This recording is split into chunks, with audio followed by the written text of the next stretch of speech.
What if the most powerful man in a nation, a military leader forged in fire and conflict, found himself completely helpless? Stranded in the heart of the Sahara, with no communication, no water, and no hope.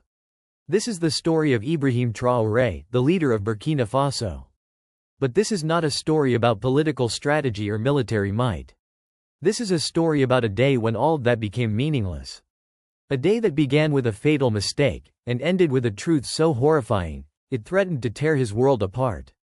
He was supposed to die out there. A convenient accident, in the desert, orchestrated by the very people who smiled at him in the halls of power. But his execution was interrupted. Salvation arrived in the most impossible form imaginable. A ghost from a past he thought was long buried. What happened over the next 3 days in that storm-swept wasteland would never be recorded in any official history. It's a story of a 30-year-old lie, a brutal family secret that was kept to protect the innocent, and a conspiracy so deep it reached into his own government, his own inner circle. We are about to reveal the identity of the man who saved him, a man who was officially declared dead decades ago. We will uncover the contents of a secret diary that names the traitors who wanted to assassinate him. And we will expose the final, shocking secret his own mother took to her grave, a secret so personal and so dangerous, that learning it would set President Traoré on a new, dark path from which there is no return. This is not the story you think you know. This is what really happened in the desert. And it all starts, right now. Stay with us until the very end, because the final revelation will change everything. Subscribe for more video. The engine didn't die at once. It gave a few convulsive, dry coughs, like a dying animal trying to take one last gulp of air, and then fell silent. In the ensuing stillness, the sound of his own breathing seemed deafening. All around, to the very horizon, stretched an endless sea of molten gold, the Sahara Desert in its most merciless guise. The air, thick and heavy like hot syrup, instantly filled the cabin of the military SUV, turning it into a scorching oven. Ibrahim Traoré, the interim president of Burkina Faso, a man whose name made enemies tremble and inspired hope in his supporters, stared silently at the useless GPS screen. The thin blue line of their intended route was frozen in the middle of a vast, empty expanse. He ran a hand over his forehead, wiping away beads of sweat mixed with dust. Arrogance. The bitter taste of that word was now more palpable than his thirst. Just a few hours ago, in the cool office of the regional headquarters, his security advisor had insisted on the standard, proven route. But Ibrahim, tired of endless protocols, had decided to take a shortcut. The short road through the desert will save us half a day, he had said then. Now, that half-day threatened to turn into an eternity. His driver, Ousmane, and his sole security officer, Sergeant Diallo, had already gotten out of the vehicle. Their figures, blurred in the shimmering haze, were bent over the open hood. A hopeless hiss emanated from it, the last drops of coolant evaporating on the red-hot metal. Diallo, a seasoned soldier who had seen more than one conflict zone, instinctively kept his hand on the butt of his pistol. He didn't trust this silence. The desert was rarely truly empty. Bandits, smugglers, remnants of extremist groups, they were part of this ecosystem, like scorpions and snakes. Ibrahim unscrewed the cap of his canteen and took a tiny, calculated sip. Military training was ingrained in his reflexes. Conserve water. Don't panic. Assess the situation. The situation was catastrophic. The plane to Ouagadougou would leave without them. No one knew their exact location. They were 3 men and a useless piece of iron in an ocean of sand. He clenched his fists. He, the leader of a nation, was caught in a trap of his own making. It was in that moment that he saw it. Something was wrong with the horizon. There, where the trembling air met the searing sand, a dark speck had appeared. Too small for a vehicle, too slow for an animal. It wasn't moving erratically, it was approaching. Deliberately. Sergeant. Ibrahim's voice was calm but firm. Diallo straightened up instantly, his gaze piercing the haze. I see him, my president. One man. On foot. It was impossible. No sane person would travel here on foot in the middle of the day. It was either suicide or a trap. The figure slowly grew, taking shape. A tall, gaunt silhouette, leaning on something long, like a staff.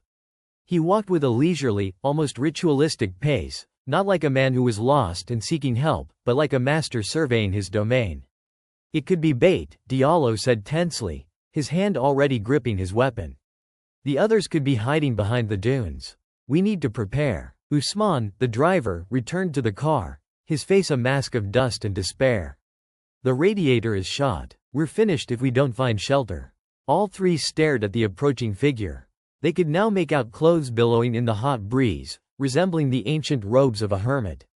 This man wasn't just walking through the desert, he was a part of it.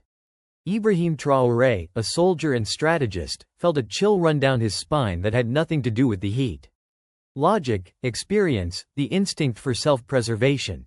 Everything screamed that Diallo was right. This was a mortal danger.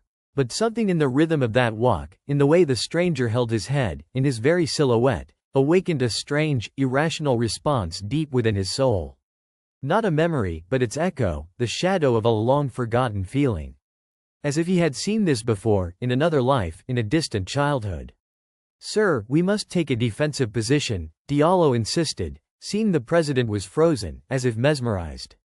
The figure was now only a couple of 100 meters away.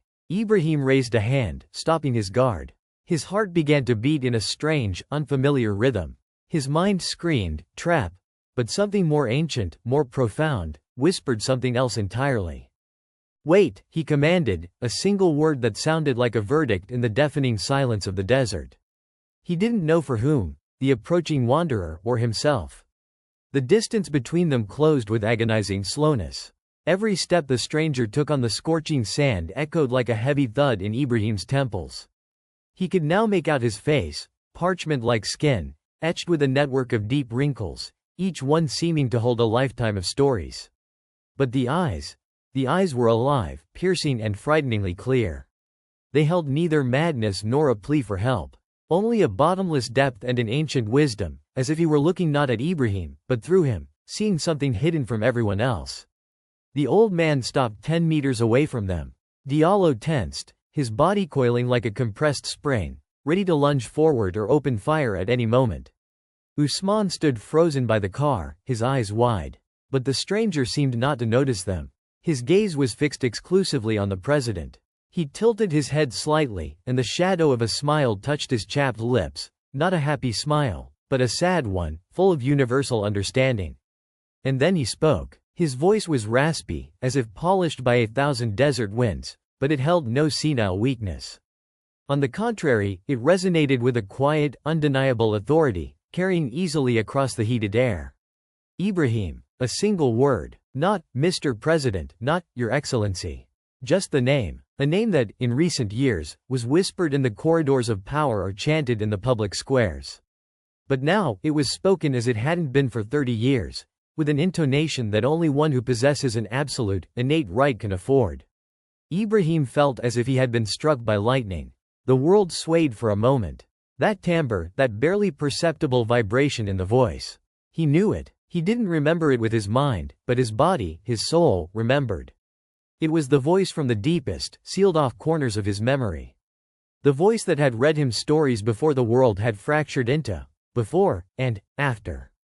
The voice he had mourned, burying it along with an empty coffin many years ago. It was a hallucination. The heat, dehydration, stress. His brain was playing a cruel trick on him. He had to pull himself together. He was a leader, a soldier. "Who are you?" he forced himself to ask, and his own voice sounded foreign. He tried to infuse it with steel, but it came out as only a desperate, ringing note.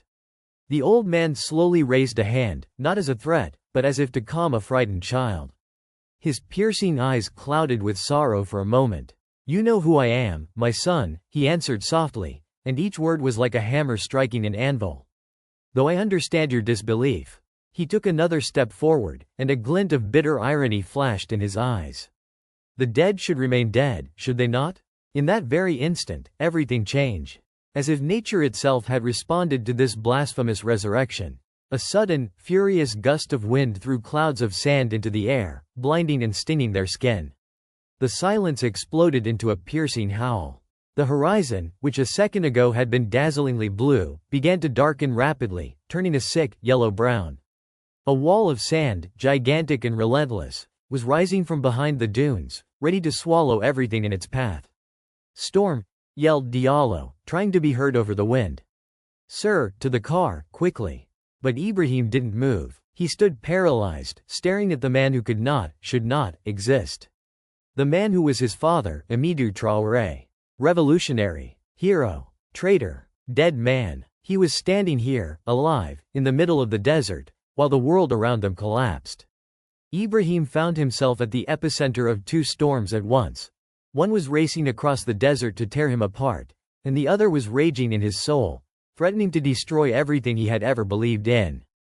The wind howled with the fury of a wounded beast, throwing handfuls of sand, sharp as broken glass, into their faces. The yellow wall on the horizon grew with terrifying speed, devouring the sky and the sun. Sergeant Diallo, acting on pure instinct, grabbed Ibrahim by the arm, trying to drag him to the illusory safety of the SUV. "My president, we must take cover.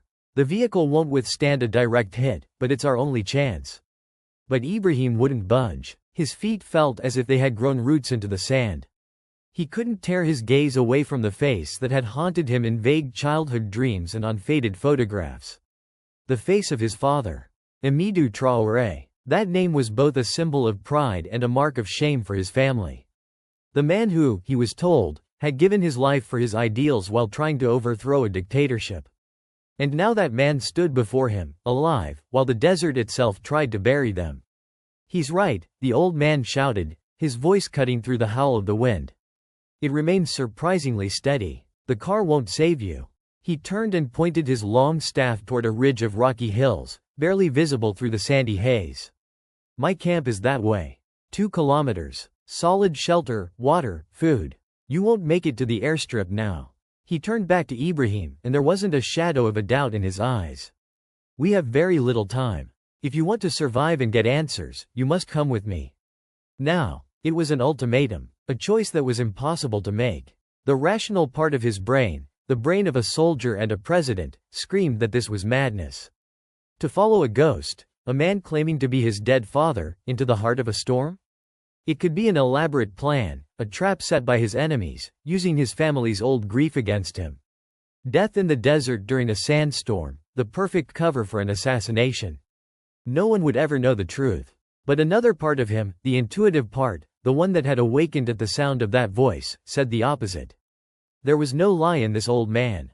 There was pain, there was mystery, there was power, but not deceit. And that power was now offering the only path to salvation. To die here, clinging to logic and protocol, or to risk everything by trusting the impossible? "Sir, we must make a decision." Diallo's cry was full of desperation. Ibrahim looked at his men. Their faces were a mixture of fear and bewilderment. They were waiting for his command. He was their leader, their only hope. He shifted his gaze from the advancing wall of sand to the calm, time-etched face of his father. He saw not a threat in those eyes, but a promise. A promise of answers. He took a deep breath, filling his lungs with hot, dusty air. The choice was made. "We go with him," he ordered. His voice was firm, leaving no room for argument. Amazement flickered across Diallo's face, but he was a soldier. He nodded. "Yes, sir." Usman grabbed the water and the first aid kit. Ibrahim Traoré nodded silently, as if he had expected no other answer. He turned and, without wasting a second, began walking toward the rocks. His pace was surprisingly brisk and confident for his age, as if he and the wind were old acquaintances. They followed him, ducking under the blows of the wind, which now carried not only sand but also small pebbles. The world narrowed to a few meters of visibility. Ahead, the dark silhouette of his father loomed, their only guide in this roaring chaos. Ibrahim walked, shielding his face with his hand, a single thought pounding in his head. He didn't know where this man was leading him, to a sanctuary or to a grave. But he knew one thing. To stay put meant certain death. He had chosen movement. He had chosen a ghost of a hope. He followed his dead father into the heart of the storm to find out why he had chosen to be resurrected. The journey to the rocks became a true ordeal. The wind roared like 1,000 demons, trying to knock them off their feet and throw them to the sand. Every breath burned their lungs with dust. Visibility dropped to just a few steps. The only thing keeping them on course was the dark, unyielding silhouette of Ibrahim, who walked ahead with incomprehensible resolve, as if the storm were nothing more than a minor inconvenience to him. Just when Ibrahim was beginning to doubt they would make it, they practically slammed into a rocky outcrop. Amidu threw aside a heavy camel hair rug that concealed a narrow passage and gestured for them to enter. Stepping over the threshold, they found themselves in another world. The howl of the wind instantly subsided, replaced by the cozy crackling of a fire in a hearth. This was no mere cave, but a proper dwelling carved into the rock.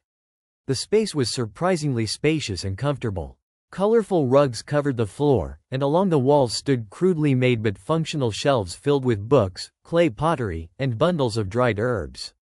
The air smelled of smoke and something spicy. This place was not a temporary shelter. This was a home that had been lived in for decades. "Sit," Amidu said, pointing to cushions by the fire. His voice was calm and quiet again. "The storm will pass by morning. We are safe here." Diallo and Usman exchanged glances. Their dust-caked faces expressed the utmost bewilderment and suspicion. They were soldiers trained to see a threat in any anomaly, and this whole situation was one massive, screaming anomaly. "Search the compound," Ibrahim quietly ordered his men. "Make sure we are truly alone." They nodded in relief and, trying to move silently, fanned out to explore the corners of the stone dwelling. Amidu watched them with a wry smile. "Caution. A good quality. It's what has kept you alive this long." He walked over to a clay pitcher, poured cool water into 2 cups, and offered one to Ibrahim. Ibrahim accepted the cup but didn't drink. He stared at the man opposite him. The resemblance was undeniable. The same high forehead, the same stubborn set of his jaw, the same pattern of lines around the eyes that Ibrahim had recently begun to notice in his own reflection. "Amidu Traoré died during the 1989 coup," Ibrahim said, his voice as steady as an interrogator's. His comrades confirmed his death. The old man sat down opposite him, his movements slow and dignified. His comrades saw what they were meant to see. A man falling. Blood. Chaos. In such moments, no one looks closely at the details. The military government wanted me dead, but some within their ranks feared making me a martyr. So they found a different solution. Exile. Deep in the desert, where I could harm no one and inspire no one. Ibrahim leaned forward, his composure cracking. The icy anger he had suppressed for decades began to surface. "And your family? Your wife? Your son? Did we not deserve to know the truth?" For the first time, deep, genuine pain appeared on the old man's face. His sage-like mask had fractured. "You deserved a father. Your mother deserved a husband. But my presence in your lives would have been a death sentence for you. The regime watched you for years, waiting for me to make contact. Your safety depended on my death being real. Especially to you." Outside, the storm had reached its peak. The wind battered the stone walls with fury, as if trying to get to them. The sound became the perfect backdrop for the storm brewing inside. "My mother," Ibrahim forced himself to speak quietly, containing his seething rage, "mourned you until her death. She raised me alone, fighting a system that saw her as the widow of a traitor. If you cared so much for our safety, where were you when she was sick? When she needed you most?" Amidu's eyes glistened with unshed tears. "I failed her. And I failed you. There is no justification that can erase that truth." He slowly reached into the inner pocket of his robe and pulled out a small, worn leather pouch. "But know this, not a day went by when I didn't think of you both." He carefully opened the pouch and emptied its contents onto his palm. A simple silver ring and a faded, worn-out photograph of a young woman holding a small boy. Ibrahim's heart skipped a beat. It was his mother. It was him. A family portrait, taken just weeks before his father's death.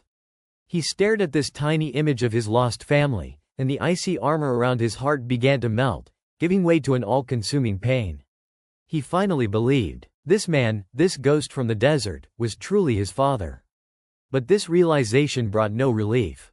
It only gave rise to a new, most crucial question. "Why?" he whispered, as the returning Diallo froze in the passage, not daring to interrupt the moment.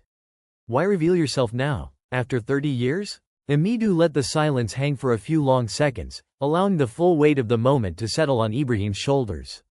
The fire in the hearth cast dancing shadows on the stone walls, turning their sanctuary into a place that was part prison, part shrine. Finally, he spoke, and his voice no longer held fatherly sorrow, but the grim certainty of a man who knows the future. "Because time is running out. Not just for me, Ibrahim. For you. And for our entire country." He slowly rose and walked to an unremarkable wooden chest in the corner. Opening it, he took out a thick, bulky volume bound in worn leather. He returned to the fire and handed it to his son. The book was heavy, and it smelled faintly of old paper and dust. For 30 years, I didn't just survive in this desert. I was a ghost, an old wanderer that no one pays attention to. I listened. In caravanserais, at abandoned outposts, around smugglers' campfires. I traveled between Mali, Niger, Chad, and our homeland. I watched, and I recorded. Ibrahim opened the diary. The first thing he saw was uneven but meticulous handwriting that filled page after page. This was not the rambling of a hermit. It was an analytical report. Maps with marked routes that didn't appear on any official topography. Lists of names, some were vaguely familiar, others made him freeze. Dates of meetings, transaction amounts, transcripts of intercepted radio communications. What is this? He whispered, his fingers frozen on a page where the name of one of his own ministers was written next to the name of a foreign mining corporation. This is what happens in the shadows while you try to build a strong nation in the light, Amidu answered. This is a map of a conspiracy. An invisible network that has ensnared the entire Sahel. Officials, military figures, businessmen from several countries, coordinating their actions with external powers. They don't want a strong Burkina Faso. They want our resources. Uranium, gold, manganese. And they systematically eliminate any leader who refuses to play by their rules. Ibrahim frantically flipped through the pages. The strategist's mind inside him instantly assessed the value of the information. What he held in his hands was not just compromising material. It was a weapon that could either save his country or plunge it into bloody chaos if used incorrectly. He stumbled upon the details of a recent meeting in a border town, which only 3 people from his inner circle were supposed to know about. But the diary contained not only the date and place, but also the names of participants who shouldn't have been there, and direct quotes from their conversation. He looked up sharply. How could you know this? Amidu smiled faintly. I told you, I am a ghost. People speak freely around someone they perceive as a harmless, senile old man. But I was not alone. There are others who share my convictions. A network of patriots, invisible to the enemy. A network that provides information. The implications were staggering. All these years, he had been walking through a minefield blind, trying to distinguish allies from enemies, trusting those who smiled to his face and suspecting those who remained silent. And this diary gave him sight. It named the traitors. And then a chilling thought pierced his mind. If his father knew so much, if he could obtain such information, why didn't you find a way to pass this on sooner? Ibrahim asked, his voice hardening. Why wait for this chance encounter in the desert? Amidu's expression became like stone. He leaned closer, his eyes boring into his son's. Because this was no chance encounter, Ibrahim. The silence in the cave became so thick it felt tangible. Outside, the storm still howled. Your sudden decision to take this road. The mechanical failure, so convenient for your enemies. All of it was orchestrated. But not by me. By those who wish you dead. Ibrahim felt the blood drain from his face. Your security protocols were studied. Your movements were tracked. You were meant to die here, in the desert. Another tragic accident for the nation to mourn, before your place is taken by a more compliant leader. His father's words fell into the deafening silence, broken only by the howl of the storm. Ibrahim felt an icy chill run down his spine, one that had nothing to do with the cool night air of the cave. He wasn't just a victim of circumstance. He was a target. His mind, trained to analyze threats and calculate possibilities, began to work at a furious pace, rewinding the events of the last 2 days. The suggestion to take a shortcut through the desert. It had come from the transport coordinator, a man he trusted. The driver, Usman, had been assigned at the last minute, a replacement for his regular driver who had suddenly fallen ill. Sergeant Diallo was from his personal guard, but he was alone. Too few to repel a coordinated attack. Each of these events, in isolation, was a minor detail, a deviation from routine. But together, they formed the flawless picture of a conspiracy. He had been led into this trap like a lamb to the slaughter. He looked up at his father, the question freezing on his lips before he could speak it. And you? Amidu understood him without words. I have friends in many places, even where the enemy doesn't expect.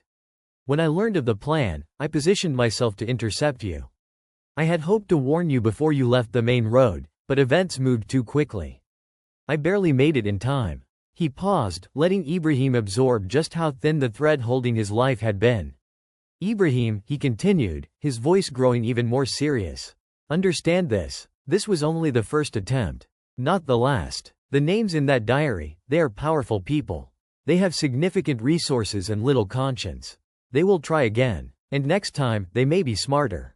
Ibrahim closed the diary. The leather cover felt warm, almost alive. He had just looked death in the face, but instead of fear, he felt a cold, calculated fury begin to boil inside him.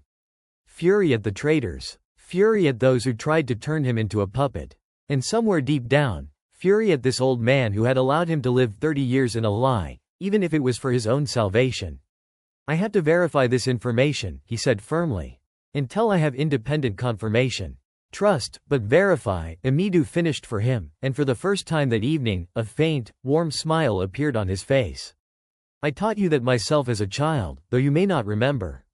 He leaned back against the cushions, and for a moment, Ibrahim thought he saw not a wise hermit, but simply a tired old man, burdened by the weight of his years. I don't ask for your forgiveness, Ibrahim. And I don't ask for a place in your life. I ask only one thing. Examine what I've given you with an open mind. The future of our homeland may depend on it. It seemed all the secrets had been revealed. The air in the cave felt a little lighter. Ibrahim was already beginning to consider his first steps. Whom in his circle could he still trust?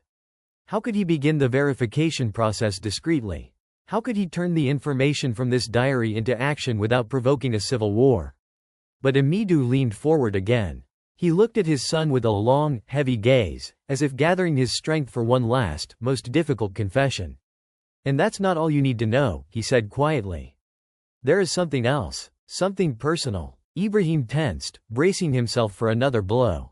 What else could there be? What other secret could be buried in his family's past? Amidu took a deep breath. You have a sister. Ibrahim froze. Those 3 words stunned him more than the howl of the storm. He stared at his father, unable to comprehend, unable to believe. A sister? His mother had never, not a single word, not a hint.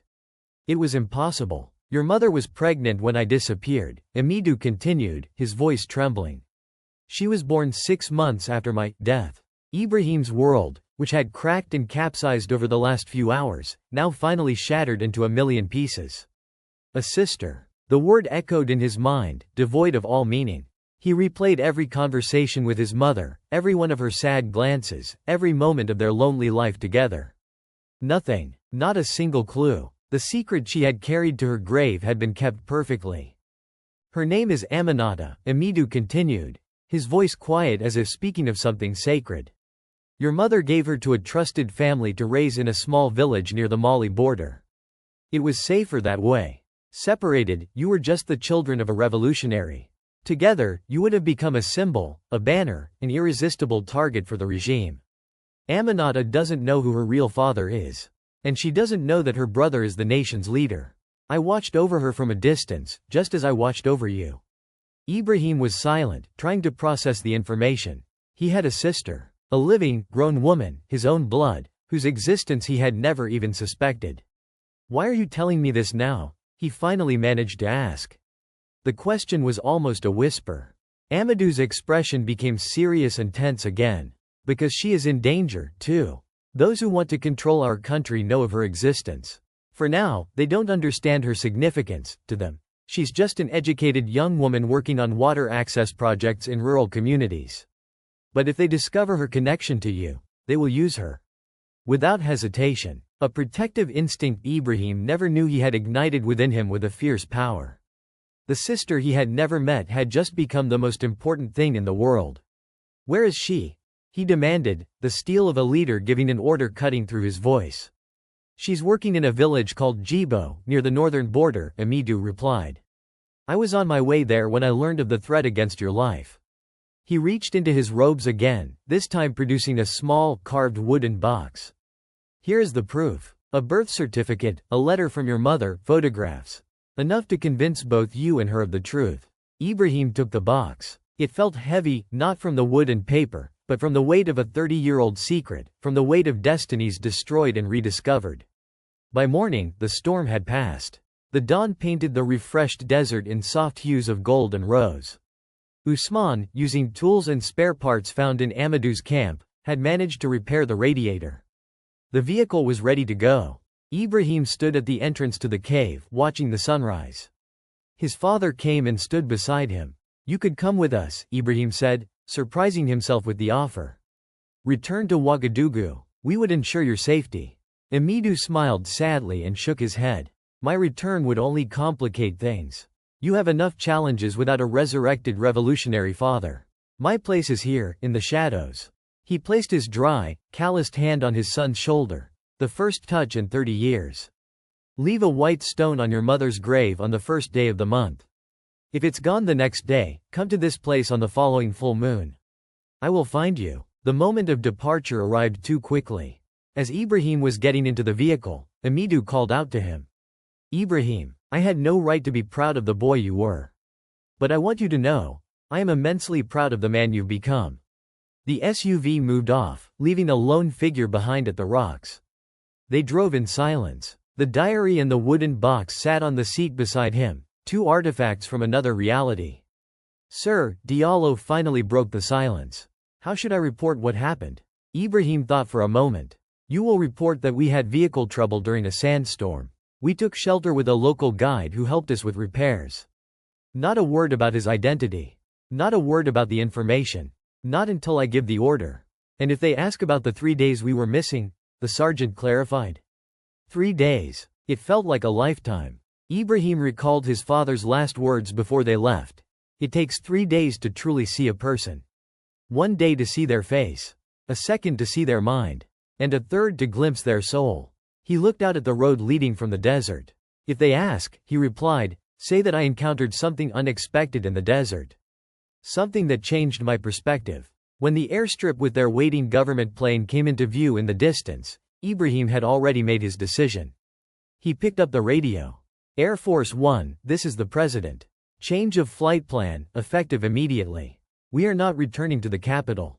Our destination is Djibo." The journey that had begun in a sandy trap was far from over. In fact, it was just beginning. Ahead lay a meeting with a sister he had to save, and a war against enemies whose faces he now knew.